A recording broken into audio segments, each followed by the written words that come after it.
Hi எல்லாருக்கும் வணக்கமுங்க.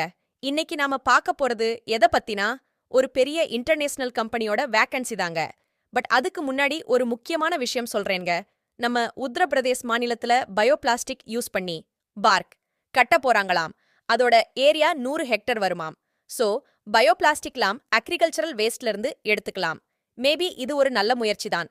Park கட்டி முடிச்சதும் அதுக்காக பயன்படுத்தப்பட்ட இண்டஸ்ட்ரிலாம் பயோபிளாஸ்டிக் பேக் மேக் பண்ண ஆரம்பிச்சிடுவாங்க. So anyway it's good try. Okay, நாம இப்போ வீடியோக்குள்ள போகலாம். நாம இப்ப பார்க்க போறது இன்டர்நேஷனல் கம்பெனியோட ஜாப். இதுவும் ஒரு இண்டஸ்ட்ரி தாங்க. இங்க சுமார் 100 பணியாளர்கள் முழு நேர பணியாளர்களாக தேவைப்பட்றாங்க. இங்க cutting machine, packing machine operator போன்ற பணியிடங்களும், ஸ்கேனிங், கவுண்டிங் போன்ற பணிகளும் இருக்கு. நம்ம வால்க்ரோ இன்டர்நேஷனல் பிரைவேட் லிமிடெட்ல தாங்க வேக்கன்சி இருக்குது. லொகேஷன் கோயம்புத்தூர் மல்லுமிசாம்பட்டிங்க. கல்வி தகுதியாக ஐடிஐ முடிச்சிருந்தாலே போதும்க. நற்பணி அமைய வாழ்த்துக்கள் நண்பர்களே. இந்த செய்திய தங்களிடம் பகிர்ந்து கொண்ட நம்ம சேனல்ல சப்ஸ்கிரைப் பண்ணிக்கோங்க. இந்த வீடியோ உங்களுக்கு பிடிச்சிருந்துச்சுன்னா லைக் பண்ணுங்க. உங்க நண்பர்களுக்கு ஷேர் பண்ணுங்க. நன்றி.